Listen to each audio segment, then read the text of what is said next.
Welcome everybody to our Planet Texas 2050 Research Showcase.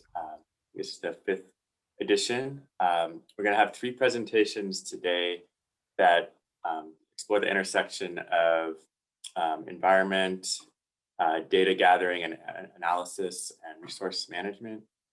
And I'm just going to give a quick overview of the presenters, and then I'll pass it off to them. So first will be Jamie Powell, who's the Senior Systems Administrator at Texas Advanced Computing Center, involved in a lot of the different Planet Texas 2050 cyber infrastructure initiatives. We have Michael Young, who's the Associate Director at Bureau of Economic Geology, founding member of Planet Texas 2050.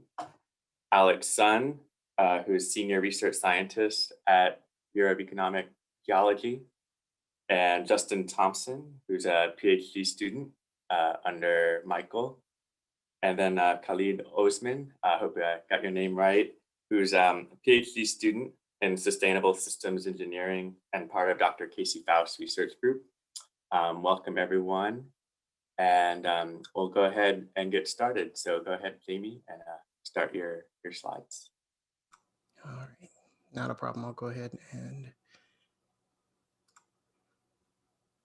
share my screen. All right, I'm going to move you all over so that I'll be talking to you all. And let's go ahead and go in presentation mode. All right, before I go too far, I just want to make sure, is everyone able to hear me without an issue? Got thumbs up. All right, and you're able to see the screen without an issue. Is that correct? Yep. Excellent. So one thing I will ask Jonathan and Dave and everyone, if you wouldn't mind kind of keeping an eye on the chat box, if there are any questions that pop up, as well as I like to talk with you all. So if you have any questions or anything like that, please don't be shy, which we're not really a shy group, to stop me and ask. I'll be glad to answer as many questions as I can in the time that we're allowed. So hello, we have almost made it through 2020. It's been a very, very interesting is a good word, interesting year filled with opportunities. There we go, for everyone. And of course, the upstream team was no different. We faced some challenges, but we also had some really strong wins this year. I'm your presenter today, Jamie Powell, or Jamie. I was the PI, or the PI on the project. Now, there we go. Make sure I'm clicking in the right window. Just to go over what I'm going to tell you about today, I'm of course going to give you a little bit of information about what upstream is for those of you that have not heard about it. I'm going to let you know about the COVID impacts, our current status, wins, and lessons that we've learned, as well as our future as far as in upstream. So to introduce the team, of course, myself, Jamie Powell, I actually work at TAC. I'm a senior systems administrator and senior design and adaptive AI development for the PI on the upstream project. Tim Keat from the integrative biology department was the co-I and professor, and Kelly Pierce from TAC was also our data mining and ecological reasoning person. As you see, we have our appropriate team pictures here on the slide. So upstream itself, and you notice that it does have a micro in front. That micro stands for microcontrollers. Upstream is actually used to describe a sensor system that not only collects data in the field, but also sends that data back, generally speaking, back to TAC so that we can actually perform analysis on the big machines. But at the same time, we can also perform some analysis on the edge nodes, and that, of course, is becoming more and more powerful. And the communication methods can range from Wi-Fi to cellular, LoRa, BLE, which is Bluetooth or extended range Bluetooth, or even satellite, especially with the Starlink system. Because this is Planet Texas 2050, I always like to say how my project fits into that Planet Texas 2050 ecosystem, and more specifically, how it fits into DataX.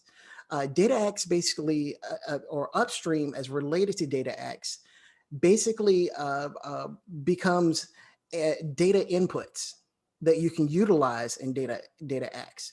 So imagine, if you will, generally speaking, most professors use the graduate student method or undergraduate student method, where they'll put a sensor or a device out in the field, they'll collect data, they'll save that data on an SD card or a hard drive, bring it back to the lab, transfer that information, and then utilize it. Or let's say how it really goes. You put a device out in the field, you hopefully go out to get it and remember to change the batteries. You hope that the SD card has not corrupted. You throw it in your bag. You get back to your office. Other things happen, meetings and things like that. And maybe a month later, you're reaching back, you go, this is the SD card that has all of my important information. Let me pop that into the computer. You pop it in, and then you look at this data set that you have no idea what's going on. It happens. It's happened to me. With upstream, instead of having that process occur, that data is automatically sent, well, of course, programmatically sent to the data site, so that it's sitting there ready to go. It has metadata attached to it using chords or tapas, so that you know exactly what those readings are, when they happen, where they came from, as well as you have a consistent, near real-time stream of data that allows you to perform all types of analysis on real data. So let's talk reality. It's 2020. COVID-19 happened. Now, speaking for myself and my team, our primary target area to start deploying devices and creating devices was during the late spring to summer. That was our goal. Well, COVID happened. The first impact that we were actually hit by on our team was the fact that manufacturers shut down. Now, we were fortunate, we kind of saw the direction things were going, and we pre-ordered things to make sure that we were still going to be able to take care of our deployments and make things. And what happened was, a box of all of the sensors for the revision that I was working on came to Texas. The UPS driver didn't read the door where it said that this building's closed, drop it off somewhere else, and they sent it back to New York, where the manufacturer kept it because they were closed and not shipping any non-necessary materials. And in fact, they switched over to only creating PPE, which was much, much needed. And so parts were delayed for about, and even parts that we could order on Amazon or other resources were delayed for a number of months. So it was interesting. And then on top of that, once we were given the shelter in place and the, of course, the level increased, our target deploy sites closed. So BFL, Breckenridge Field Laboratory, Stingel Lost Ponds Biological Station, both put on severe limitations, allowing people to come on site, which it didn't matter because we didn't have the parts to be able to build the device anyway. So all that sounds terrible. Let's say this a different way. COVID-19 restrictions impacted the device positively because it gave us time to be able to take a look at the device through different eyes with time and consideration. And it opened up opportunities that actually expanded the capabilities of upstream, made it more modular, and also were able to create a couple different versions of it that were thoughts in the original proposal, but actually became real creations. So for us, COVID-19 and the lockdowns and all the restrictions and not being able to get the parts allowed us to think differently and to think more targetedly about the devices and how they could work. So we increased modularity by switching over to Grove specified sensors, plug and play.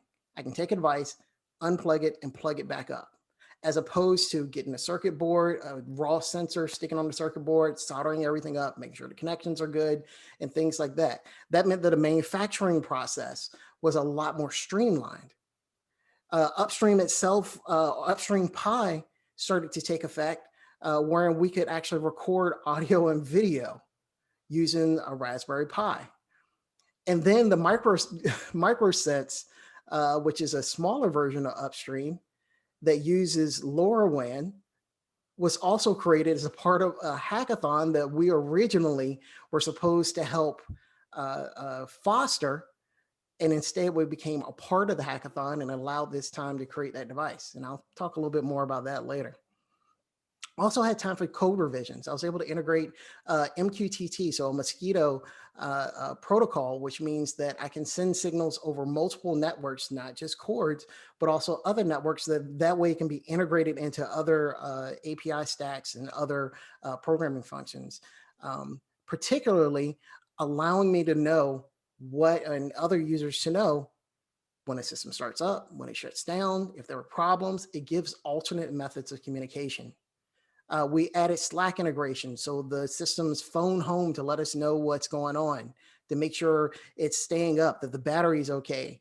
As well as we added Google Drive integration into Upstream Pi, so that we can actually save large file sizes, which was a major drawback of cords that hasn't been included yet in the new revision, but it gave us a method to do that as well. So we're able to take that time and solve a lot of problems. Now, I do want to say, if you're taking a look at the pictures on the screen, the picture of the top right-hand corner is from my apartment's balcony. My neighbors were concerned about me. There were a lot of interesting things growing and testing and blinking on my apartment balcony. I think they've gotten used to it now, though, so I think it's okay. So, give you an idea of the hardware revisions we went through. At the top left-hand corner was the first test product that we put out in January. I affectionately named it the Oinkers mission for obvious reasons. We wanted to test mesh. We wanted to make sure that using the mesh technology, which actually communicates over Bluetooth, we were able to send larger file sets, which we found out we couldn't. We found out some major limitations thanks to Oinkers, and we were able to make some design revisions because of that Oinkers mission. In the bottom left, it was the first time we were able to attempt using LoRa, and it was able to work. We were able to try other microcontrollers like the ESP32, which is the red microcontroller there with an air quality sensor, as well as temperature, relative humidity, and pressure. And as you can see, as we move all the way over and we see all these different revisions, over on the far right, we finally had our 2 deployments that are out in the field and currently still working in both BFL and Stangle. And we have future updates occurring with those as well. So status, wins, and lessons. The microsense project, which you've seen a couple pictures that had the little microsense on it, actually ended up winning second place in the capsule hackathon. So that's the LoRa-based version of Upstream. That has some wide-ranging impacts as far as in low power, minimal transmission, and at the same time long-range versions of Upstream. The Stengel Weir grant, we were actually included in it, and it was awarded. And that is Tim Keat is actually the PI of that project, and we're looking at deploying about 50 Upstream products at Stengel. Pretty cool. Oinkers Upstream mission was completed.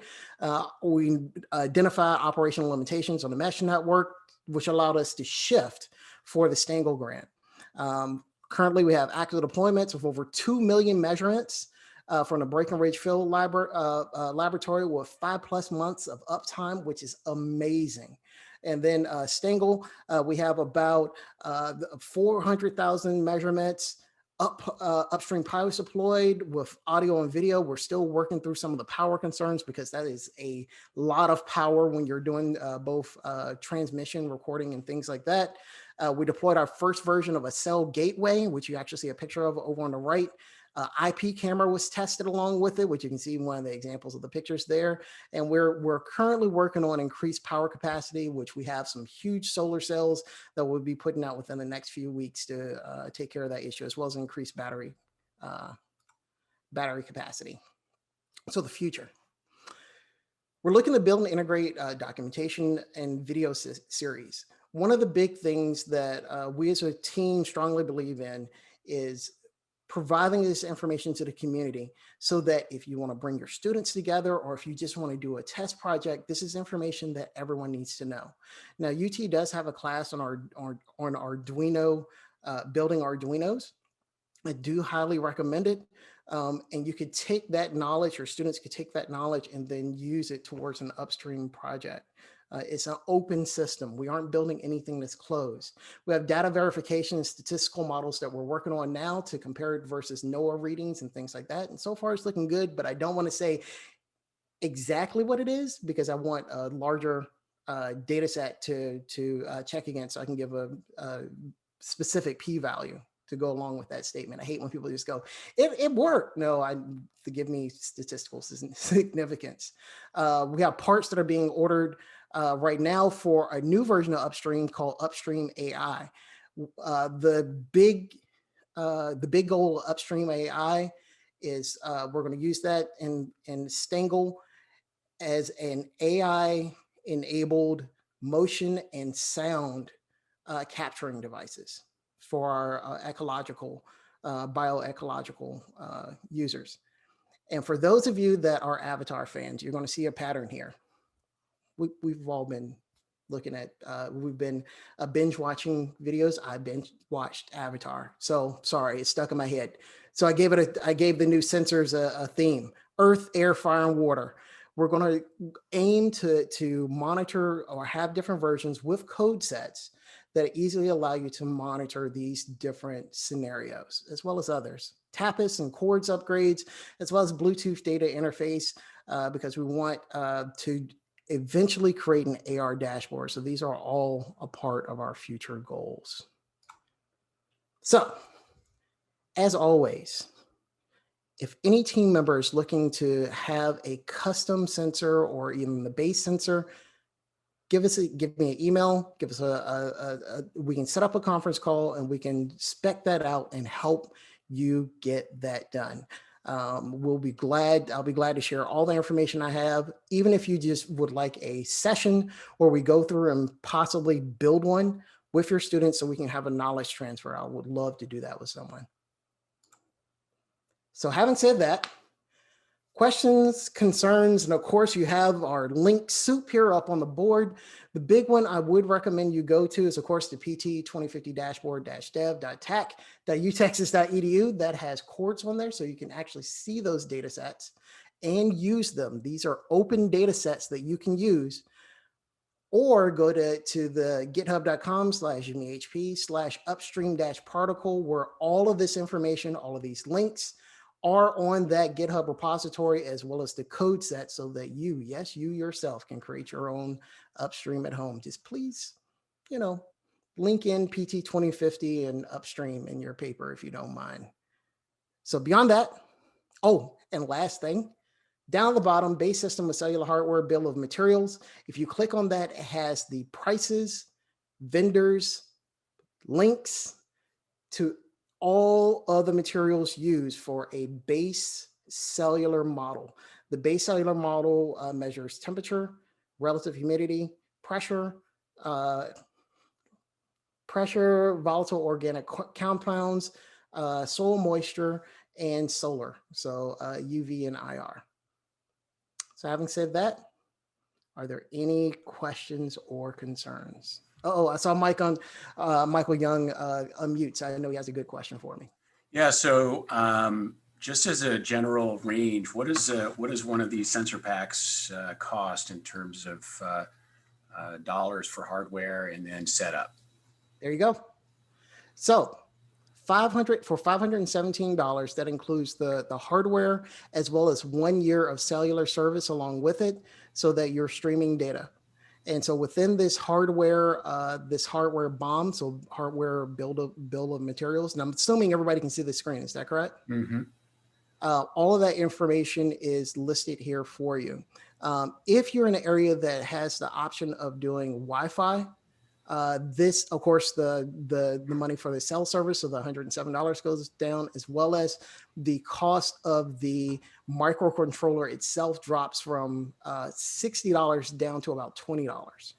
So there are some significant price improvements, as well as the Wi-Fi version uses a lot less power, obviously, because cellular takes a lot of power to produce. And have you burned the system in like during cold periods, hot periods, just to see how resilient it is during tough weather conditions? So we deployed the BFL station in June. So we went through the entire hot season, the extremely hot season this summer, without any issues, no loss of signal. Actually, I work with another group called IoTWX, which is a group that I work with from UCAR. And they have been doing this for a number of years, longer than I have. And they say that they have never seen a device be that stable before. So it's great in hot weather. Right now it's being tested in cold weather-ish, Texas cold weather. But there were some planned deployments in Colorado that we're gonna go and work on, of course, after things settle down a little bit more with COVID. Cool, thank you. Not a problem. Any other questions? Well, I think we should actually move on to Michael, and then if there's more questions at the end, we'll address all of them together. Okay, thank you. Yeah, thank you, Jamie. Okay, thank you. And so hopefully you can see my screen. Development of a framework. Yes. Okay, so we're part two, and so the work that Jamie has put together is really collecting very high resolution data at a point, and with lots of points. And what we have been focusing on our project, which we call DISH, is to come up with algorithms that help to take point data, polygon data, and rasterize, basically gridded data, collected at different time periods and different time intervals, and to put them into a uniform framework so that you could begin to combine data from different sources and of different types. And so this project has been going on for a while. Alex Sun and Justin Thompson will be doing the bulk of the presenting, thankfully. Daniel Hardesty-Louie, Jamie Powell, Suzanne Pierce at TAC are all key members, myself and Bridget Scanlon on the data side, and maybe the arm waving side a little bit to try and just keep this relevant for what we're trying to do. So we call it DISH. We had to come up with a good acronym. Let me see if I can get this to work. So what was the motivation? The motivation is for people who use data sets. The vast bulk of time is being spent just trying to wrangle data from different sources and scales. And this is a huge time-consuming problem. And what we wanted to try to do is create a set of community-wide tools that we could use to improve how the data are combined, both at what we're calling spatio-temporal scales, at different scales, whether it's a point, whether it's a square mile, whether it's a square kilometer, whether it's a polygon, whatever, and combine them into a harmonized data set from which researchers can make discoveries. And so you can see the objectives there, and you all can read I mean, if you can get on Zoom, you can read, I'm assuming. So I won't read them, but we're really just trying to identify and collect data sources that are germane to Planet Texas. We want to look at data wrangling algorithms and scripts for performing this harmonizing. It's really a nuts and bolts. And then to really demonstrate the utility of this with a variety of different use cases, some of which are truly in the natural sciences, and one that Justin will talk about is really focusing on combining census data, right? So this is socioeconomic data along with natural resource data. And so we found that to be really a challenge. And I think with that, okay, so we also did a survey, so I was gonna hand it off. One of the things that we needed to do is we needed to know what you all wanted. like what are the kinds of data that you all are dealing with every day, and what are the scales? What are the ways you're combining them, and how much time does it take? I mean, what's the issue? So we sent out a survey to everybody in Planet Texas Engage. We worked through a series of questions with some pull down menus, and these are the questions. You know, what kind of data are you using? What are the scales of the data? You know, what are the issues that you're having with trying to match up your data sets? And, you know, are you looking at paleo data? You're looking at climate data, you're looking at socioeconomics, and so on. And so we sent that to everybody. We had about a 3% response, which is probably pretty low, but what the heck, you know, we got some really excellent outputs from this. And this just shows the kind of data that people are using. So we had people actually using, you know, raw soils data, paleoclimate data, and archaeology, geomorphology, and digital elevation data, basically 3D point cloud and gridded DEMs, right? So there's a wide variety of different data, and you can see the formats that they're coming in. CSV is a comma separated value. It's basically a text file. It's kind of a spreadsheet. We have shape files. We have rasters. We have narratives. These are basically, you know, words. So there's a lot of big data aspects to this. Some of these things we can deal with. Some of these things we can't. We're looking at socioeconomic data from the American Census, so ACS data. And then there's the software that people are using, whether it's R, QGIS, Python, R, MATLAB, and so on. So how are people using the data, and what are the things that we can do to kind of make this easier for everybody to use as a toolkit?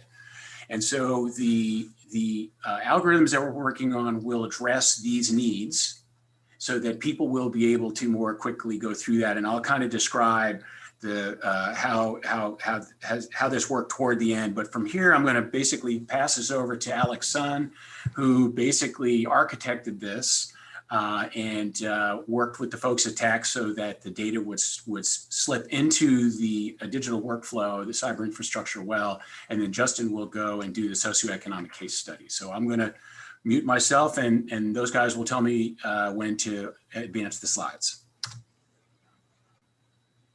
Well, can you hear me? Yep. All right. So as Michael just mentioned, in our research works, we routinely deal with all types of data. So here in this cartoon, I showed conventional data analysis workflow, which typically involves a significant amount of manual processing conducted using the user's favorite desktop GIS software, for example, ArcGIS or QGIS. So here the PI specifies the data requirements where the analysts, for example, the students, perform the actual processing. At the end, only the final product is saved and delivered, but not all the intermediate processing steps. So this can create a data provenance or data traceability issue in the long run. The problem becomes even more acute with the fast growth. Next, please. Yeah. So the problem becomes more acute with the fast growth of big Earth data and solar science data. As a matter of fact, many funding agencies and journal publishers already have established the rather strict data management policies and data sharing policies. So within the PD 2050 community, data sharing is also one of the top priorities. Next slide, please. So this motivated us to develop DISH, which provides this loosely coupled Python-based toolbox for not only sharing the final data, but also sharing the data processing workflows. For the DISH prototype, Michael, can you do one more click? Yeah, so for the DISH prototype, we extracted common use cases mainly from our own work, and we developed quite a few automated workflows. So the DISH API or application programming interface is highly modularized so that different components can be quickly pieced together for different workflows. And also new algorithms can be readily added to our toolbox. And on top of the data processing Python scripts, we also implemented this web-based user interface for data exploration and data sharing. Next slide. So in the next several slides, Justin and I will demonstrate some selected DISH use cases. The first use case is related to remote data subsetting, which represents one of the common tasks in Earth and planetary science. Most of the data servers actually only allow very simple masks, such as rectangular regions, which actually may not coincide with the user's actual study areas. So this tool allows the user to subset using their own study area boundaries. So in this example, the area boundary is Lower Colorado River Basin, which is where the city of Austin sits on. And next slide, next click, yeah. So these pictures show the Palmer-Jod index. Yeah, I think, yeah, one more click, thank you.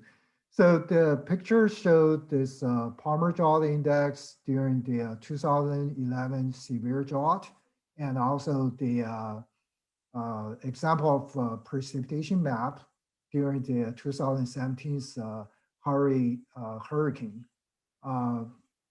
Next slide. So as another case,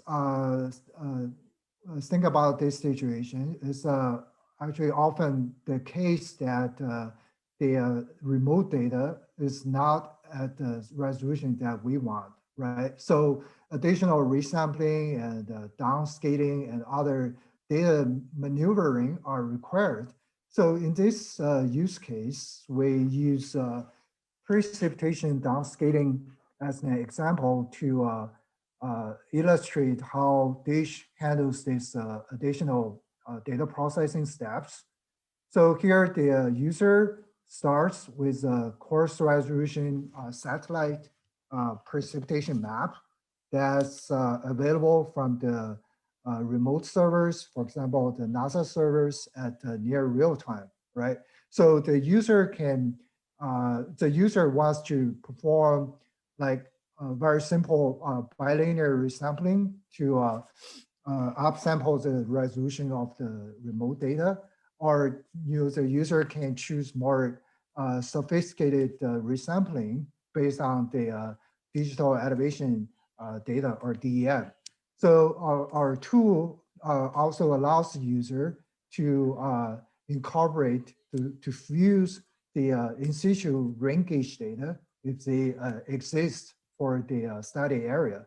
And finally, this use case demonstrates the handshaking with PD 2050's DataX, which Jeremy mentioned during his presentation. So if this chat box is selected, then this derived data product will be automatically pushed to the DataX portal to be shared with the collaborators. Next slide, please. So as an example, so here the leftmost picture corresponds to the raw precipitation data, which is derived from satellite observations. And the middle picture shows resampled precipitation map that's mainly done through bilinear interpolation here. And the right picture, the top right picture shows a map after the fusion with in situ rain gauge data. So as a comparison, we also plot the PRISM data below, which is a widely used rainfall product but the free version is only available at 4-kilometer resolution. And here the orange color message shows that data transfer to DataX has been initiated. Next slide, please.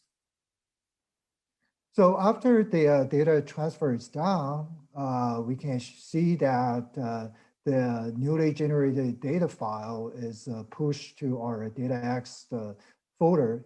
So this use case demonstrates this whole life cycle of data processing and data sharing using Dish. I think in the next, Justin will talk about a more complicated use case using both natural science data and social science data.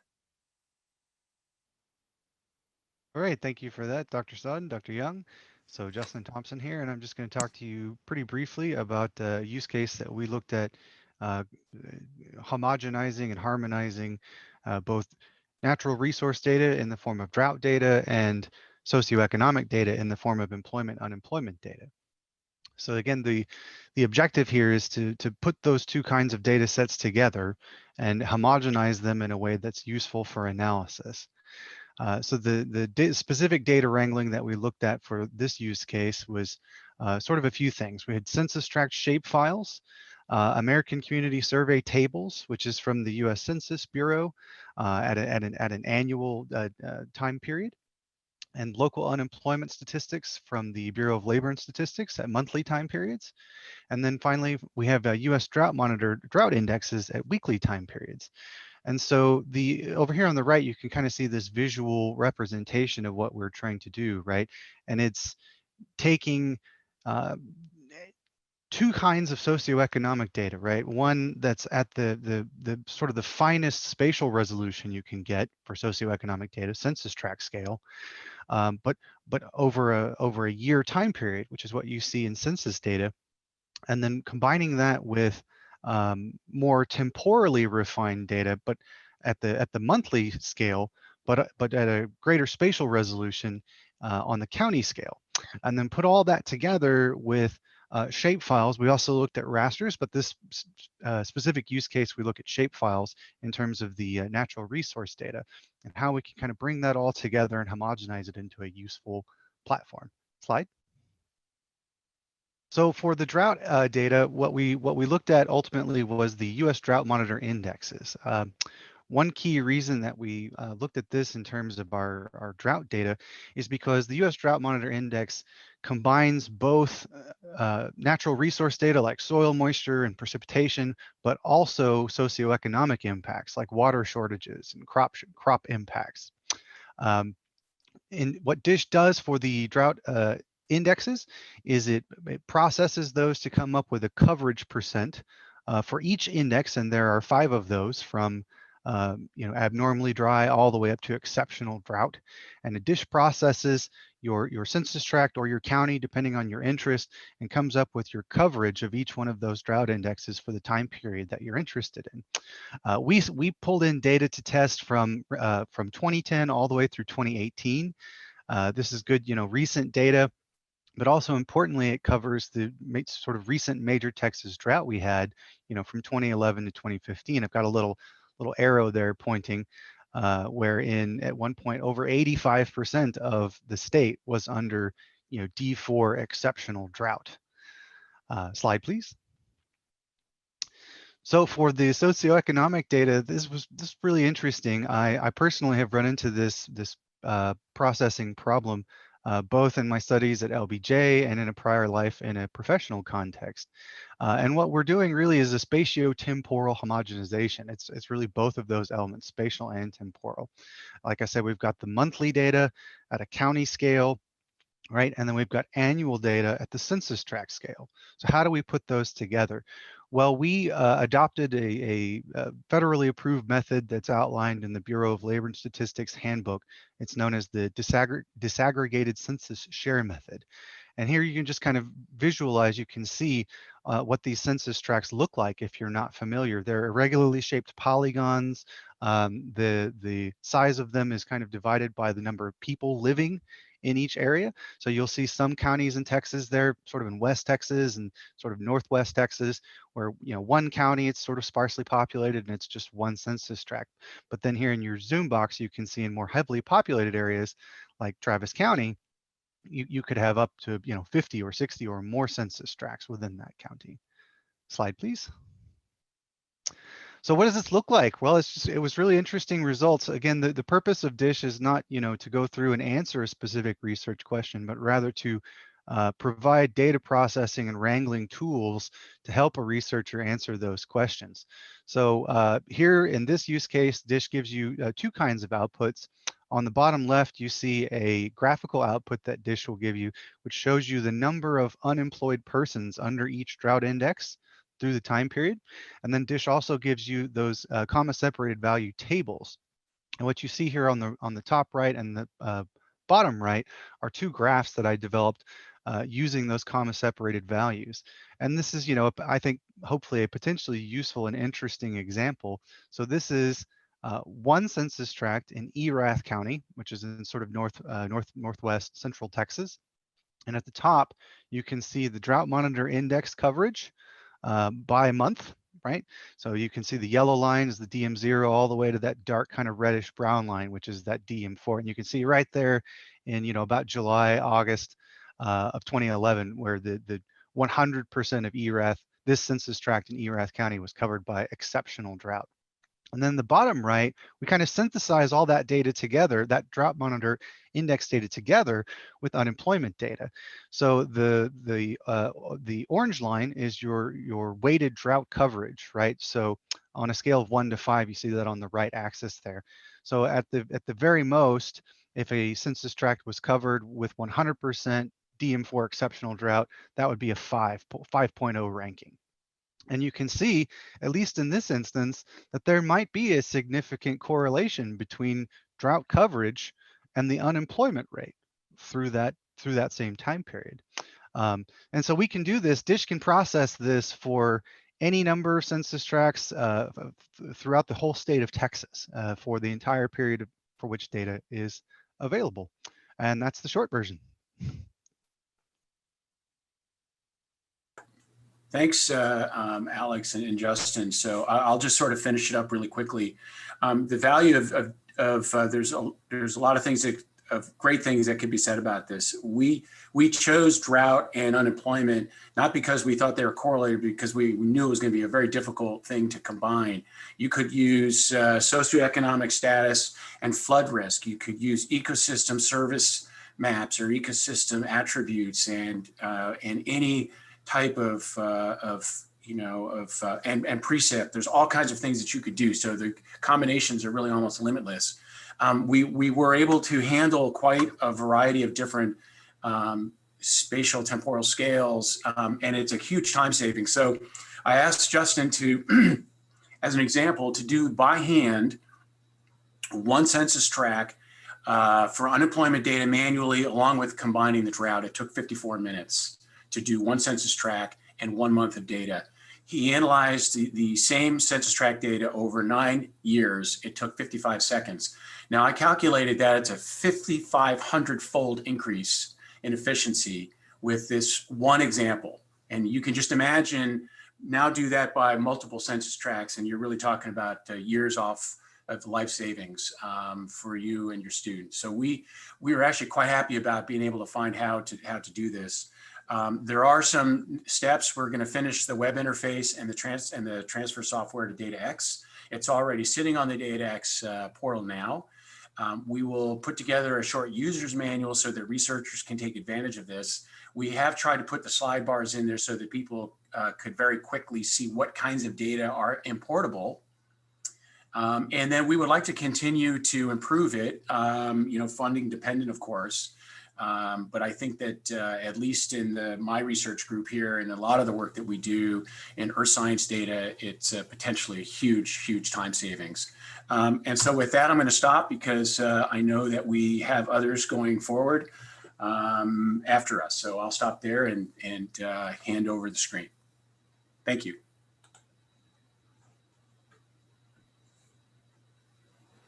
Great, thank you. Thank you, Michael. Alex and Justin. Yeah, we have one more presentation led by Khalid Osman, and I'll turn it over to him.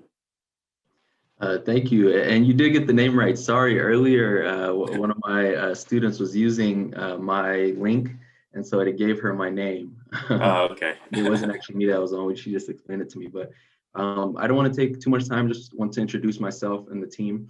I'm Khalid Osman, and I think I'll let the students introduce themselves, but I also want Stephanie to introduce herself, and she's been working on this project as well. Stephanie, are you there?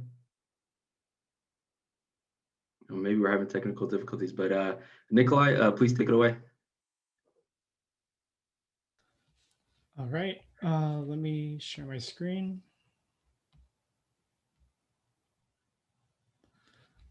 All right.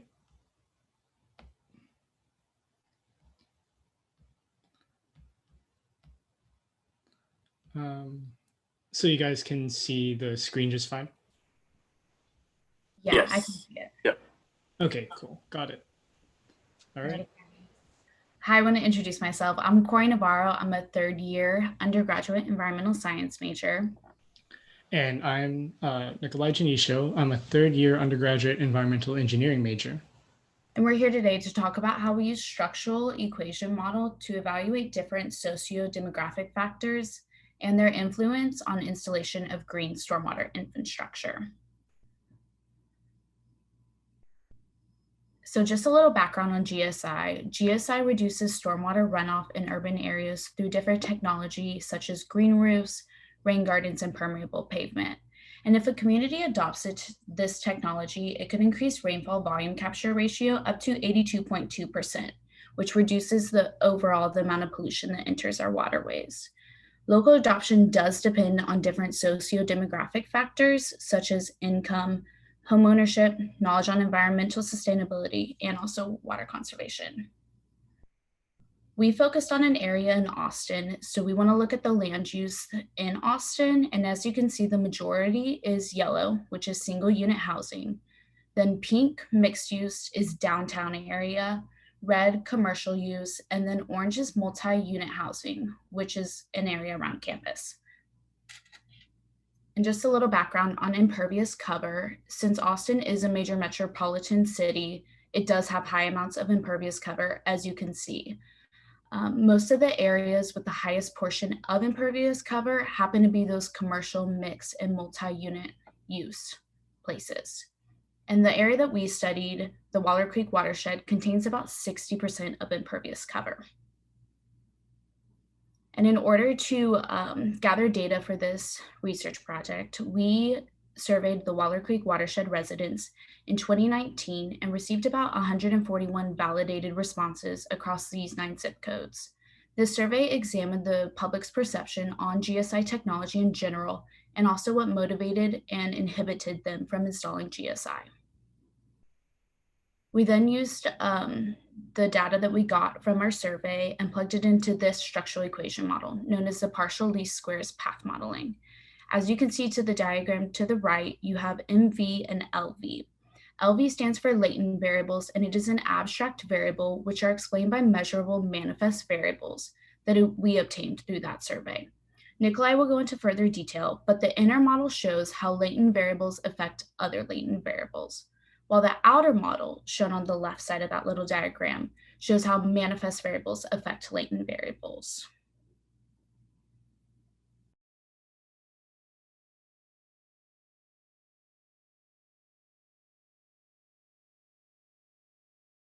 Nikolai, I think you may be muted. Yeah, I just saw that. So as Corey just stated, the inner model shows the relationships between latent variables. We hypothesized that motivators and barriers were independent latent variables that encouraged and prevented, respectively, GSI installation, which we treated as our dependent latent variable. For our outer model hypothesis, which we'll see in the next slides, we hypothesized that the manifest variables, instead of contributing to the latent variables, they instead reflect it, acting as indicators for the prevention and installation of GSI installation. And some of those manifest variables include personal values and environmental concern for motivators, and aesthetics and financial hardship for barriers. For the installation lane variable, its manifest variables were whether or not the respondents installed GSIs on their property. So in addition to that, we analyzed 3 different demographic dimensions in our data: income, housing type, and homeownership. And then we grouped them based on the perceived affluence of those responses. So for income, we divided the responses relative to the median income of Travis County. For housing type, the responses were grouped into single unit housing versus multi-unit housing. And for homeownerships, the groupings are based on whether or not the respondents owned the property that they resided in. And so to assess the performance of the model on the overall survey data and the different groupings, we looked at a few parameters. Chromebox alpha and Dillon-Goldstein's rho measure unidimensionality, and that refers to how well the manifest variables measured their respective latent variables. Path coefficients represented the strength and direction of the relations between the independent latent variables and the dependent latent variables as calculated by this first equation. And loadings is a very similar parameter that measures the correlations between latent variables and manifest variables instead of latent variables with another latent variable. And this is calculated by this equation shown here. R squared and mean redundancy are 2 similar parameters that measure the variance in the dependent latent variable as explained by its independent latent variables. And goodness of fit measures the overall prediction performance of the model on those different groupings in the overall survey data. And so the table to the right shows the satisfactory threshold values for the parameters mentioned. And these thresholds are used to consider whether or not the models that they assess are good. And that means whether or not they're above those threshold values. And finally, we have bootstrap confidence intervals. And those determine whether or not the relationship between the latent variables that they're comparing are significant. And in the following slide, we'll go over an example of that from our own results. And so highlighted in this excerpt from our own tabulated results are 2 confidence intervals for our for the model on the overall survey data. So the first of these 2, the interval in the box on top, it's considered a good interval. Ideally, we want both bounds, which are represented by the 25th percentile and the 97.5 percentile columns. We want both of those to be positive as we want to avoid having 0 within that interval. But exceptions are made for intervals that contain 0 on its fringes, which is what this first interval is. Its lower bound is barely negative, and so 0 is basically on the left side of that interval. Meanwhile, the second interval, the interval right below it, is not considered a good interval, and so it represents an insignificant relationship between the barriers and installation lane variables in this case, due to the fact that 0 is squarely in the middle of the interval and the lower bound is significantly negative. And so using those assessments and using that model, we found that motivators and barriers influence GSI to very similar extents, meaning that their path coefficients were generally within the same range of values. Additionally, the manifest variables related to the motivators and barriers latent variables were shown to have high Cronbach's alpha and Dillon-Goldstein's rho values, meaning that they were appropriate for their respective latent variables. And finally, environmental concern and lack of resources were found to be the most significant motivator and barrier for most of the groupings that we found and the overall survey data. However, we found that the other parameters that we used to assess the model generally had low values. So this includes that R squared value, the mean redundancy, the goodness of fit, and the confidence intervals were showing insignificant relationships between some of those latent variables. And so based on our results, we can glean that there are similar inclinations across those demographics that we analyze. And this is most obvious in the fact that the most significant barriers and motivators were the same across most of those groupings in the overall survey data. And the path coefficients between motivators to installations and barriers to installations were generally within the same range of values. And furthermore, we also found that despite the path coefficients being within the same range of values, we found that the path coefficients for barriers in more affluent groupings were greater in magnitude than those in less affluent groupings. And you can see that in the table provided there. And this just means that that more affluent individuals are more affected by the factors that they consider barriers than their less affluent counterparts. And this actually agrees with some existing literature, specifically a paper by Baptiste and colleagues in 2015, which points to the trend of lower income communities being more receptive to green infrastructure initiatives. But due to the low parameter values that we found in those other assessment parameters, and most likely due to the low sample amount that we had, the model needs to be readjusted by reassessing the hypothesized relationships between manifest variables and lane variables, and by exploring the data further with other techniques such as machine learning. Now, some overall next steps that we'd like to take with this research is we would like to communicate our findings within the community in order to motivate and educate people to install GSI. And also our information may be useful to different environmental organizations, such as the watershed protection. And the last step that we would like to do is explore the structural equation model PLS-PM, because it may be useful to other sociodemographics that are tied to environmental concerns.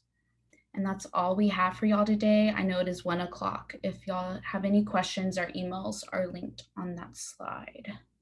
If you want to change the slide, Nikolai. Perfect. Great job, both of you. And if any of you are hiring interns, they're both available this upcoming summer. It's been a pleasure working with them.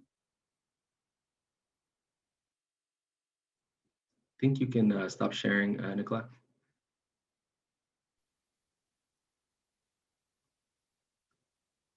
Yeah, thank you all. That was great and almost brought it home right out on time. But yeah, we have some time if you want to hang around, if people have questions. I know we have a pretty diverse group of folks here from various environmental nonprofits and various researchers. So I'm curious if there's any questions for any of the presentations.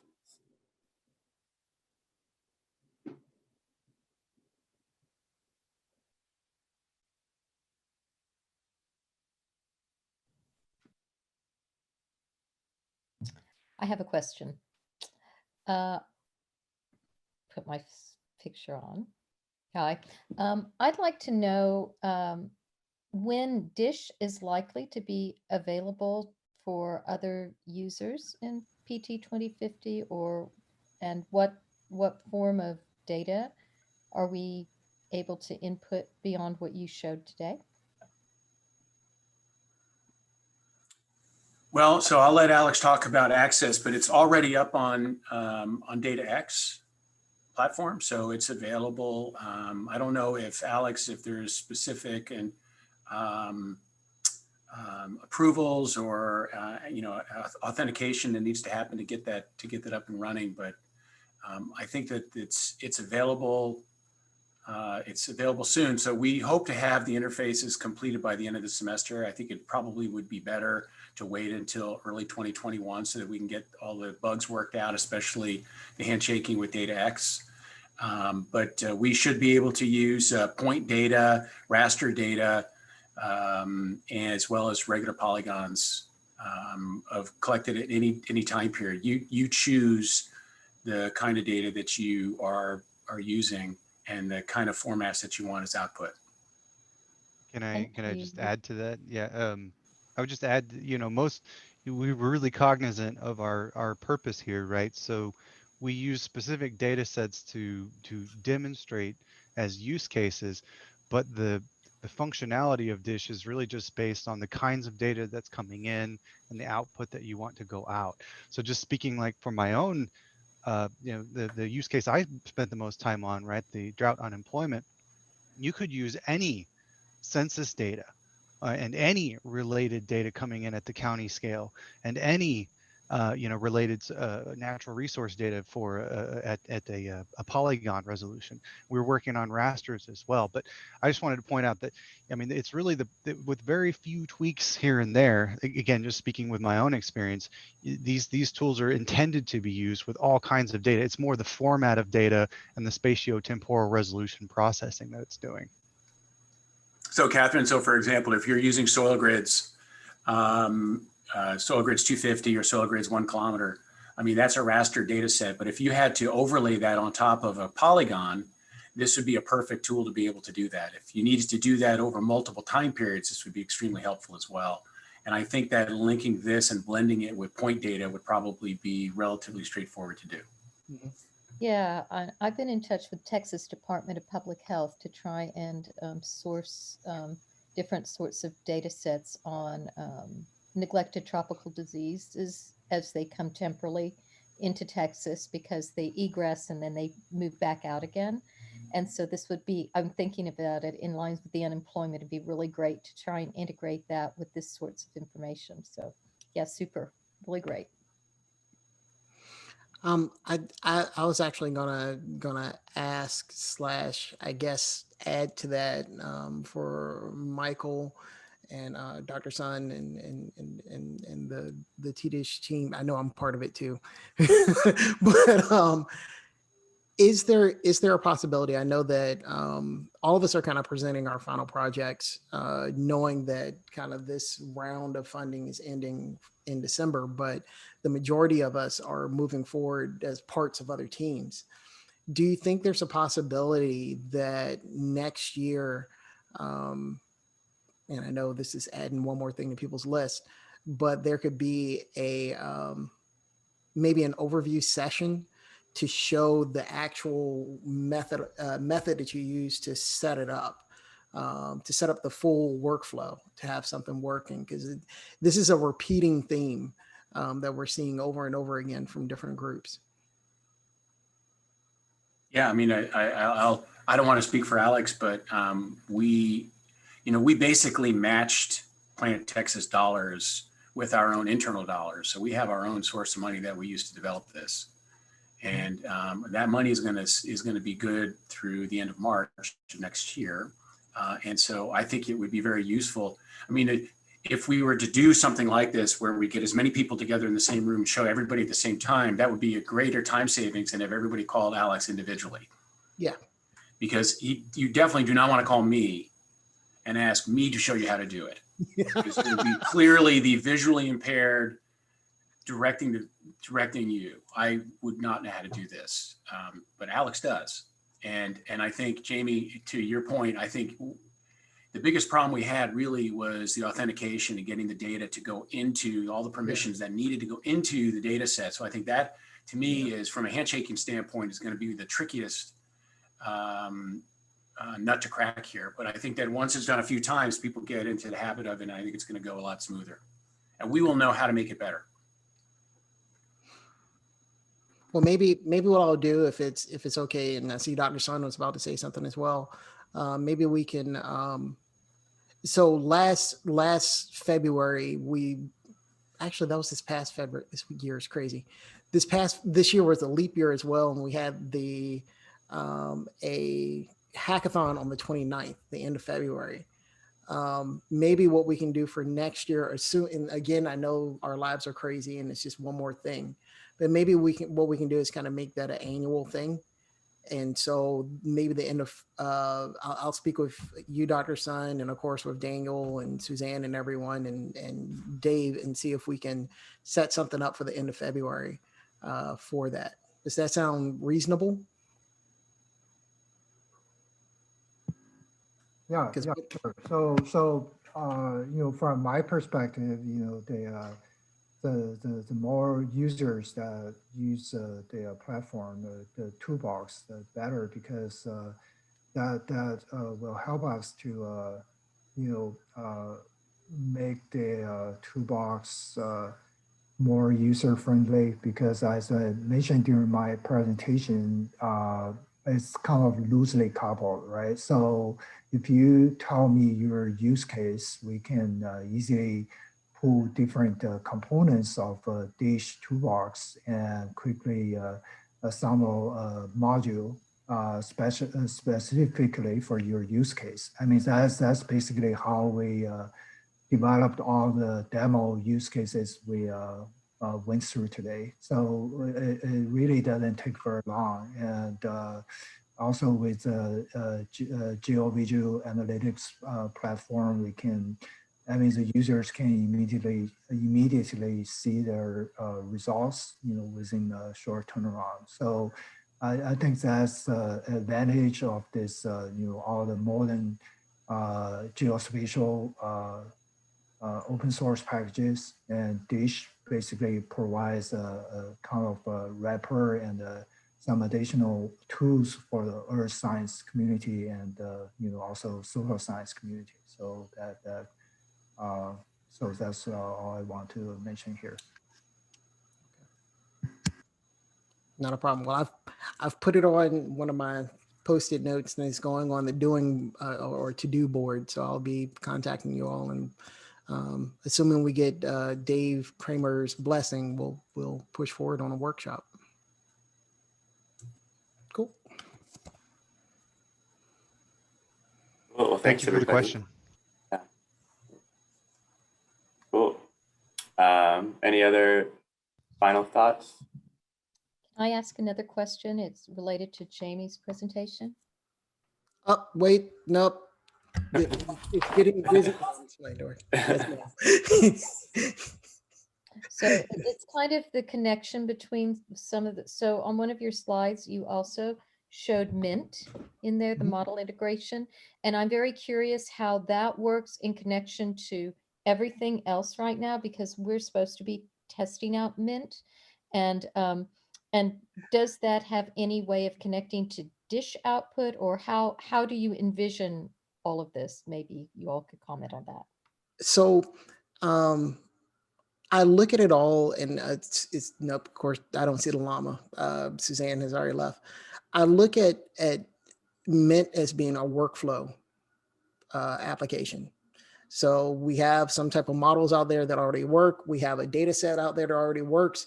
Mint just connects those together and gives you a pretty way to see the output. I know that I'm really reducing the complexity of that system. So as far as on my side, I look at the devices as just sending data to a site that then that data can be easily grabbed as like a GeoJSON or HDF or whatever you need to use inside of your model. So what my data will become is a Mint will reach over and say, I want this file as far as it's concerned that has the data. I want to use this model that I know works, and then it'll output whatever it's supposed to output. Now, getting all those pieces to work together, we're working with, there's been a lot of changes in the Mint team, and actually I have a meeting with Suzanne tomorrow to talk specifically about the future of Mint so that we can see exactly how that workflow is going to occur. I am very, Suzanne talks about it all the time, and all of us are very positive about Mint, but the fact is, Mint is bringing in so many different things, making sure that there's a nice, smooth workflow at each junction. You have authentication and things that have to work, and it gets crazy. But having said that, once we get that one smooth process going, then the rest, just like Dr. Sun said, once you do it the first time, then you can say, okay, this is how we do it, and we'll keep on chunking along.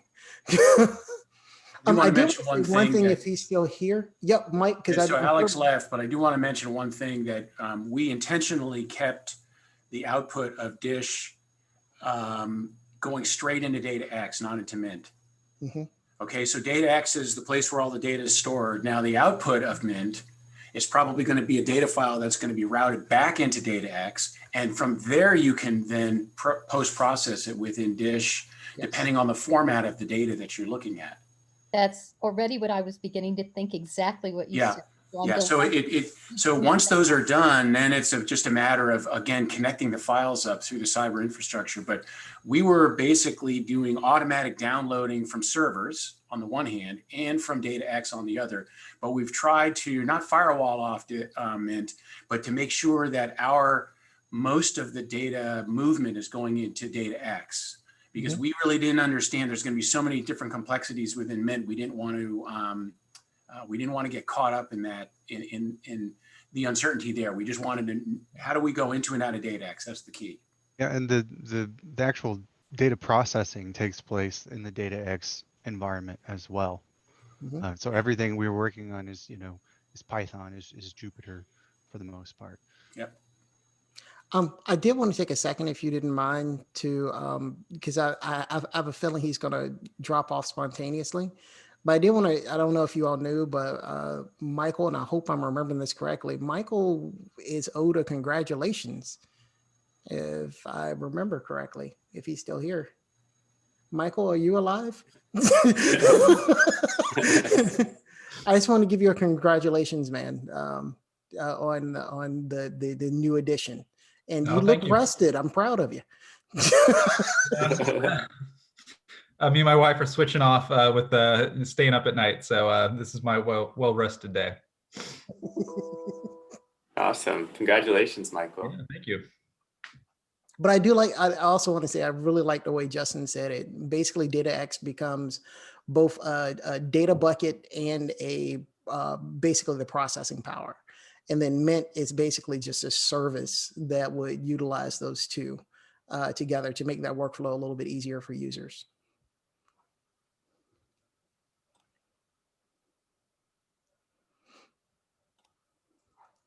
Cool. Well, I think that about sums it up. That wraps it up. Thanks to everyone for sticking through this. And we have 2 more of these next week, and that will be a wrap for the semester. So thanks again to all the presenters, and yeah, be in touch.